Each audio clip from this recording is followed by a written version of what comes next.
Good morning, dear kids. Welcome back to the English class. I hope you all are well. As you all know that we have completed our syllabus and from today onwards we will revise. So today we will revise chapter 5th, chapter 6th and chapter 7th. So let's start the class. Chapter 5th, The Lost Chicken. तो ये chapter हमने पहले भी पढ़ा है. अब हम इसके मल्टीपल चॉइस क्वेश्चंस देखेंगे. The first question is how is Smiley different from Spotty and Sweety. जो स्माइली था वो स्पॉटी और स्वीटी से अलग क्यों था? Option A he is big, option B he is quick and option C he wants to go and see the outside world. So the answer is option C because he wants to go and see the outside world. Spotty और Sweety बहुत obedient थे but smiley थोड़ा naughty था. उसे outside world देखना था इसलिए वो उन दोनों से अलग था. Then the second question is why does Smiley like the outside world. Smiley को जो आउटसाइड वर्ल्ड था, बाहरी दुनिया थी, वो पसंद क्यों आई थी? Options are the air is dirty, option B there are many people and option C the air is so fresh and there is so much to see. So the answer is option C. Smiley को इसलिए बाहरी दुनिया पसंद आई because the air is so fresh and there is so much to see. वहाँ की जो हवा थी वो बहुत फ्रेश थी और वहाँ पर बहुत कुछ था देखने के लिए, इसलिए स्माइली को आउटसाइड वर्ल्ड पसंद आया. Then the third question is who carries Smiley home. Smiley को होम घर कौन लेकर गया था? एक मैन लेके गया था. So the answer is option B a man. And now we will revise question answers as you can see on your screen. The first question is what are the name of the three chickens. जो three chickens थे उनका नाम क्या था? Smiley, Spotty and Sweety. Then second question is whom does Smiley meet the outside world. जब Smiley outside world में निकली, बाहरी दुनिया में निकली, तो वो किससे मिली थी? एक हॉर्स से मिली थी. So the answer is a horse. Then the third question is why does Smiley want to go back home. Smiley को घर क्यों जाना था? क्योंकि वो बहुत डरा था और उसे भूख भी लगी थी. Smiley is scared and hungry. Then the last question is why do you think the horse says don't walk on the street alone. आपको क्या लगता है हॉर्स ने ऐसा क्यों कहा?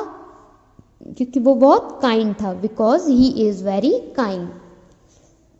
So here the chapter is complete. आपको इसके टिक द करेक्ट आंसर्स बहुत अच्छे से रिवाइज करने हैं, साथ ही साथ क्वेश्चन आंसर्स को बार बार लिख कर देखना है और रिवाइज करना है. You have to make sure that you learn all the spellings too. आपको सारी स्पेलिंग्स को अच्छे से याद करते हुए चलना है, स्पेलिंग मिस्टेक ना हो. इसके लिए आप बार बार इन सारे क्वेश्चन आंसर्स को लिख कर देखेंगे, साथ ही साथ सारा चैप्टर अच्छे से रिवाइज करेंगे. चैप्टर के अंदर से इसमें फिल इन द ब्लैंक्स आ सकते हैं, like a hen has dot dot chickens. तो आपको पता होना चाहिए उस हैन के 3 चिकन्स थे, तो आप उस ब्लैंक स्पेस में लिखोगे 3. इस तरह से फिल इन द ब्लैंक्स आ सकते हैं. तो ये चीज़ आपको रिवाइज करनी है. तो इसके लिए आपको चैप्टर को रीड करना होगा. Now we will read chapter 6, The Happy Tree.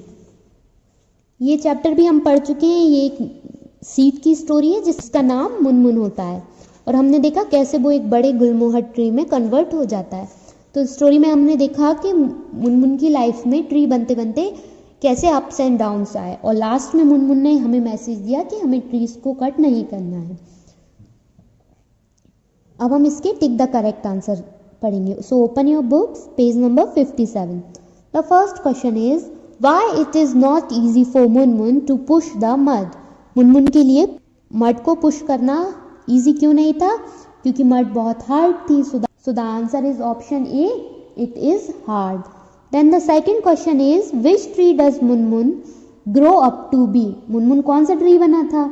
Options are option A mango, option B gulmohar and option C Neem.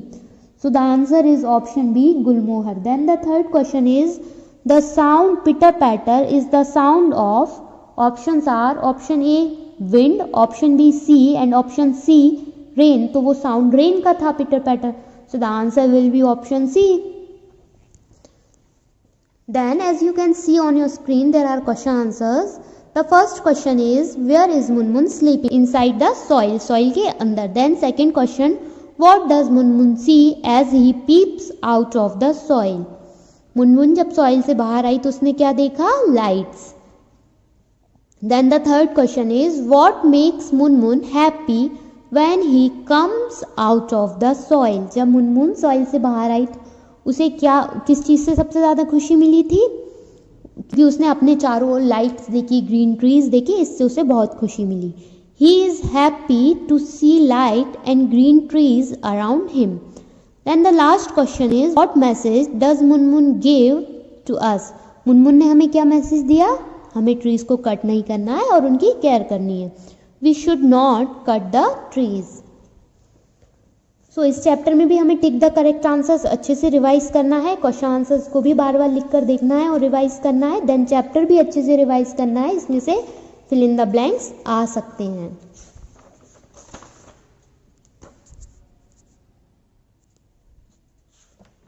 And now we will revise chapter 7 the monkey and his tail. तो ये story भी हमने पढ़ी है. Monkey और cat बहुत अच्छे friends होते हैं, बट मंकी नॉटी होता है. वो कैट के साथ एक प्रैंक करता है. फिर कैट सोचती है अब मैं से एक अच्छा सा लेसन दूंगी, अच्छे से सबक सिखाऊंगी, और वो कैसे उसकी टेल तोड़ देती है. फिर मंकी कितना परेशान होता है और एंड में उसे कैसे अपनी टेल वापस मिल जाती है. ये सब हमने इस चैप्टर में पढ़ा.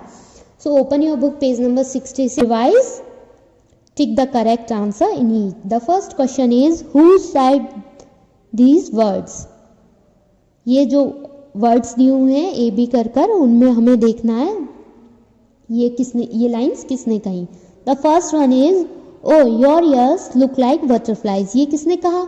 ये मंकी ने कहा था. जब उसने उसके कैट के ईयर्स पुल किए तब मंकी ने कहा था कि तुम्हारे ईयर्स मुझे बटरफ्लाइज की तरह लगे थे. Then the B get me some milk first. ये किसने कहा कि पहले मुझे थोड़ा मिल्क लेकर आओ? कैट ने कहा मंकी से. जब उसने अपनी टेल वापस मांगी तो कैट ने कहा कि पहले मुझे मिल्क लेकर आओ. Then the second question is why is the monkey unhappy. Monkey दुखी क्यों था?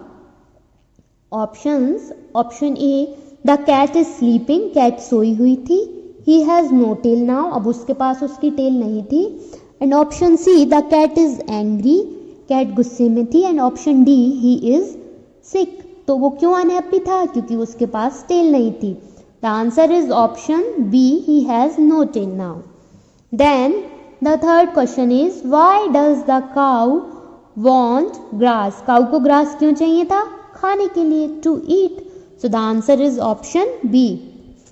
Then the last question is who gives rain to the monkey? Monkey को rain किसने दी थी?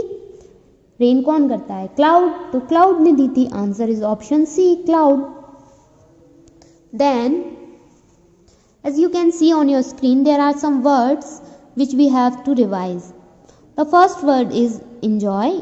ENJOY. Enjoy means आनंद लेना, किसी चीज में खुशी मिलना. Then the second word is prank. PRANK. Prank. Prank means शरारत करना, कोई मस्ती करना. Then the third is branch. BRANCH. branch यानी शाखा या डाली. Then the fourth word is kind. KIND. Kind means दयालु. Then the last word is again. AGAIN. Again. Again यानी दोबारा या फिर से किसी चीज को फिर से दोहराना.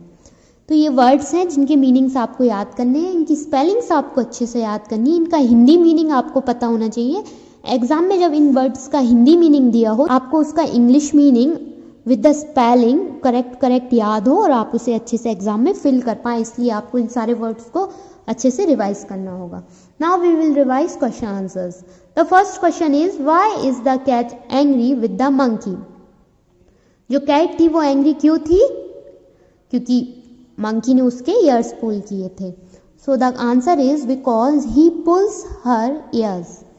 Then the second question give 2 words to describe the monkey. Monkey को डिस्क्राइब करने के लिए 2 वर्ड्स दीजिए. तो मंकी नॉटी भी था और फ्रेंडली भी था. शरारती तो वो था ही साथ वो अच्छा फ्रेंड भी था. So the answer is naughty and friendly.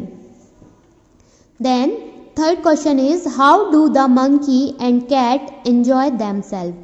उन्होंने वो किस तरह से मस्ती करते थे? वो खेलते हुए मस्ती करते थे. By playing games and running around. वो गेम्स खेलकर और इधर उधर भागकर मस्ती करते थे. Then the last question is which sentence tells you that the cat is kind? कौन सा सेंटेंस हमें बताता है कि कैट काइंड थी, दयालु थी? The cat gives him his tail. Last में जब कैट मंकी को अपनी टेल दे देती है तो ये सेंटेंस हमें ये दिखाता है कि कैट काइंड थी. The cat gives him his tail tells us that the cat is kind. तो यहाँ हमारा चैप्टर 7 कंप्लीट हुआ. हमने चैप्टर 7 रिवाइज किया. नेक्स्ट वीडियो में हम इसके आगे के चैप्टर्स रिवाइज करेंगे. तब तक के लिए आप इन तीनों चैप्टर्स को अच्छे से रिवाइज करते रहें, इनकी स्टोरी को अच्छे से रीड करें, सारे क्वेश्चन आंसर्स को बार बार लिख कर देखें, स्पेलिंग्स करेक्ट रखें, टिक द करेक्ट आंसर्स को अच्छे से लर्न करें और स्टोरी को पढ़ें. इनमें से फिल इन द ब्लैंक्स आ सकते हैं. देन वर्ड मीनिंग्स आपको बहुत कम चैप्टर्स में लिखवाए हुए हैं. 5th और 6th चैप्टर में वर्ड मीनिंग्स नहीं है, ओनली 7, 8 एंड 9 चैप्टर में है. तो आपको उन सारे वर्ड मीनिंग्स को अच्छे से रिवाइज करना है, उनकी स्पेलिंग्स याद करनी है. एग्जाम में वो भी आने वाले हैं. So that's all for today and go through all the videos and revise all the chapters. आज के लिए इतना ही. आप बाकी सारी वीडियोस भी देखें और सारे चैप्टर्स को अच्छे से रिवाइज करते चलें. कल संडे है तो आज इन तीनों चैप्टर्स को अच्छे से रिवाइज करें, क्वेश्चन आंसर्स को बार बार लिख कर देखें, बाकी सब्जेक्ट्स की भी अच्छे से पढ़ाई करते रहें. And thank you for watching this video. Have a nice day.